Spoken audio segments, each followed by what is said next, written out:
زکوٰۃ ہمارے مذہب اسلام میں ایک اہم فریضہ ہے اور صاحب مال پر مخصوص شرائط کے پائے جانے کے بعد یہ فرض قرار دی گئی ہے۔ لہذا ہر صاحب مال جو مسلمان ہے اور اس میں شرائط پائی جاتی ہیں اسے کوشش کرنی چاہیے کہ زکوٰۃ اپنے وقت پر ادا کرے۔ لازم سی بات ہے کہ زکوٰۃ کی ادائیگی کب اس پر واجب ہے کب نہیں، اور شرائط اس میں پائی جاتی ہیں یا نہیں پائی جاتی، ایک مسلمان اسی وقت جان سکتا ہے جب اسے ان تمام شرائط کا علم ہو۔ لہذا حقیقتاً ہر عاقل بالغ مسلمان مرد و عورت پر جو تھوڑا بہت بھی مال رکھتا ہے ان مسائل کا سیکھنا یعنی زکوٰۃ کے مسائل کا سیکھنا فرض ہے۔ اگر ان مسائل میں کوتاہی ہوئی یعنی ہم نے مسائل نہیں سیکھے اور ان مسائل سے ناواقفی کی بنا پر زکوٰۃ کی ادائیگی میں کسی قسم کی کوتاہی رہ گئی تو میدان محشر میں ہمارا یہ عذر بارگاہ الہی میں مقبول نہیں ہوگا کہ یا رب کریم ہمیں پتہ نہیں تھا۔ اللہ تبارک و تعالی نے واضح طور پہ قرآن عظیم میں ارشاد فرمایا فَاسْأَلُوا أَهْلَ الذِّكْرِ إِن كُنتُمْ لَا تَعْلَمُونَ کہ اگر تم نہیں جانتے تو اہل علم سے سوال کرو۔ یاد رکھیے کہ آج دنیا میں کوئی بھی دارالحرب نہیں ہے۔ دارالحرب اس مقام کو کہتے ہیں کہ جہاں پر مسلمان مذہب اسلام کی کوئی بھی عبادت اعلانیہ طور پر نہ کر سکے۔ آج آپ پوری دنیا میں چلے جائیں، ہر مقام پر کوئی نہ کوئی مذہبی عبادت کرنے کی اجازت موجود ہے، اور جہاں پر ایسی اجازت ہو اس کو دارالاسلام کہتے ہیں، اور جو دارالاسلام ہوتا ہے اس میں جہالت یا کم علمی عذر نہیں ہے، یعنی مسئلہ سیکھنا لازم ہے۔ لہذا زکوٰۃ کے مسائل، اس کے بارے میں جمیع تفاصیل، اس کے بعد اپنا محاسبہ اور اس کے بعد زکوٰۃ کی ادائیگی کا عمل اختیار کرنا، یہ سب ہم پر لازم ہے۔ تو ہم سب سے پہلے زکوٰۃ کی تعریف آپ کی خدمت میں عرض کرتے ہیں کہ زکوٰۃ دراصل مال کی مخصوص مقدار پورے ہونے کے بعد اس میں سے ایک مخصوص مقدار نکال کر ایک مخصوص فرد کو اس کا مالک کر دینا ہے، اس طرح کہ دینے والا اپنا نفع بالکل جدا کر لے۔ تو اس تعریف میں آپ نے چند چیزیں دیکھیں، ایک یہ کہ مال کی مخصوص مقدار ہوگی، وہ آپ کو بتائی جائے گی، پھر اس میں سے بھی ایک مخصوص مقدار نکالی جائے گی، وہ بھی آپ کو بتائی جائے گی، پھر ایک خاص فرد کو ہی دے سکتے ہیں، اس خاص فرد میں کیا کیا شرائط ہوں گی وہ بتایا جائے گا، پھر اس کو مالک بنانا لازم ہے، اور اس کے بعد اس طرح مالک بنائیں کہ اپنا نفع ہم بالکل جدا کر لیں۔ جب یہ تمام چیزیں پائی جائیں گی تو زکوٰۃ کی ادائیگی مکمل ہو جائے گی۔ یہ تعریف کامل طور پہ اسی وقت سمجھ میں آئے گی جب ہم زکوٰۃ کی شرائط پر تفصیلی کلام کر لیں گے، اور پھر ہمیں معلوم ہوگا کہ اس تعریف کے مطابق زکوٰۃ کی ادائیگی کا کیا مطلب ہے۔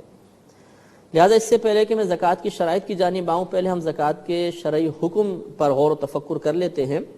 یاد رکھیے کہ جس شخص میں زکوٰۃ کی شرائط پائی جائیں اس پر زکوٰۃ کی ادائیگی فرض ہے، چونکہ اس کی فرضیت قرآن عظیم کی واضح اور قطعی آیات سے ثابت ہے۔ لہذا اگر کوئی زکوٰۃ کی ادائیگی کا انکار کرے گا کہ زکوٰۃ ہم پہ فرض نہیں ہے، ہم ادا نہیں کرتے ہیں، یعنی ادائیگی سے انکار کا مطلب ہے فرضیت سے انکار، تو اگر کوئی فرضیت سے انکار کر دے گا تو وہ شخص دائرہ اسلام سے خارج ہو جائے گا۔ اور اگر کوئی ادائیگی میں کوتاہی کا مرتکب ہو کہ زکوٰۃ اس پہ فرض ہو گئی ہے لیکن وہ جان بوجھ کے ڈیلے کر رہا ہے، دیر کرتا ہے، سستی اختیار کرتا ہے، تو ایسا شخص فاسق ہے، فاجر ہے، گناہگار ہے، اور شرعی لحاظ سے اس کی گواہی معتبر نہیں ہے۔ نبی کریم صلی اللہ علیہ وسلم نے ایک طویل حدیث میں ارشاد فرمایا، جس کو امام مسلم رحمۃ اللہ علیہ نے مسلم شریف میں نقل کیا، کہ جو شخص سونے اور چاندی سے اللہ تبارک و تعالی کا حق ادا نہیں کرتا تو برود قیامت یہی سونا اور چاندی ٹکڑوں کی شکل میں لائی جائے گی اور اسے جہنم کی آگ میں گرم کیا جائے گا، اور پھر ان ٹکڑوں سے قیامت کے دن اس کی پیشانی، اس کی پیٹھ اور اس کے سینے کو داغا جائے گا۔ اب آپ خود سوچ لیں کہ تمام مخلوق کھڑی ہوگی اور اس کے سامنے یہ داغنا ہوگا، اور یہ جہنم کے اندر نہیں ہے بلکہ نبی کریم صلی اللہ علیہ وسلم نے فرمایا کہ یہ اس دن میں یہ عمل ہوگا جس کی مقدار 50,000 سال کے برابر ہے، اور اس کے بعد اللہ تعالیٰ چاہے تو اس کو جنت میں داخل کر دے اور چاہے تو جہنم میں ڈال دے۔ اس سے معلوم ہوا کہ زکوٰۃ کی ادائیگی نہ کرنے کی بنا پر اگر اللہ تبارک و تعالی ناراض ہوا اور اس نے عذاب میں مبتلا کر دیا تو سب سے پہلا عذاب میدان محشر میں ہی شروع ہو جائے گا، اور اس وقت آدمی سب کے لیے تماشا بن جائے گا۔ تو ذی شعور صاحب عقل اور سمجھدار شخص کے لیے یہ قطعاً مناسب نہیں کہ وہ تھوڑے سے پیسہ بچانے کے لیے اپنے آپ کو آخرت کی اس ذلت میں مبتلا کر دے، لہذا زکوٰۃ کا حساب کرنا بہت ضروری ہے۔ حضرت ابوبکر صدیق رضی اللہ تعالی عنہ کے دور میں، یعنی جب نبی کریم صلی اللہ علیہ وسلم کا انتقال ہوا تو بعض عرب قبائل نے زکوٰۃ کی فرضیت سے انکار کر دیا تھا، تو حضرت ابوبکر صدیق رضی اللہ تعالی عنہ نے ان کے خلاف باقاعدہ جہاد کیا تھا۔ اس سے معلوم ہوا کہ زکوٰۃ کی ادائیگی انتہائی اہم فریضہ ہے، حالانکہ وہ لوگ جنہوں نے زکوٰۃ کی فرضیت کا انکار کیا تھا وہ باقی احکام اسلامیہ کا انکار نہیں کر رہے تھے، باقاعدہ کلمہ پڑھتے تھے، کلمہ گو تھے، لیکن اس کے باوجود حضرت ابوبکر صدیق رضی اللہ تعالی عنہ نے زکوٰۃ کے انکار کی بنا پر ان کے خلاف جہاد فرمایا۔ اس سے معلوم ہوا کہ اگر کوئی قوم آج کے دور میں بھی زکوٰۃ کی ادائیگی میں کوتاہی کرے اور واقعی حکومت اسلامیہ ہو تو حاکم اسلام پر لازم ہوگا کہ ان کی گرفت کرے اور ان سے زکوٰۃ لے، اور اگر کوئی زکوٰۃ کا انکار کرے تو پھر اس کے مطابق شرع احکام کے مطابق اس کے ساتھ معاملہ کیا جائے گا۔ قرآن عظیم میں اللہ تبارک و تعالی نے زکوٰۃ کا واضح طور پہ حکم دے دیا، اقیموا الصلاۃ وآتوا الزکاۃ، کہ نماز قائم کرو اور زکوٰۃ ادا کرو۔ چنانچہ چونکہ آتوا الزکاۃ یہ امر کا صیغہ ہے، اور فقہ حنفی کے روح سے امر جب بھی آتا ہے اگر وہ مطلق ہو، اس کے اندر آگے پیچھے کوئی فوائد کی بات، کوئی مطلب یہ کہ دنیاوی نفع کی بات نہ ہو تو اس کو ہم کہتے ہیں امر مطلق ہے، اور امر مطلق سے وجوب ثابت ہوتا ہے۔ اس سے معلوم ہوا کہ زکوٰۃ ہم پر فرض اور واجب ہے۔ اب میں آپ کی خدمت میں زکوٰۃ کی شرائط کے بارے میں انشاءاللہ کلام عرض کروں گا۔ زکوٰۃ کی بنیادی طور پر 9 شرطیں ہوتی ہیں۔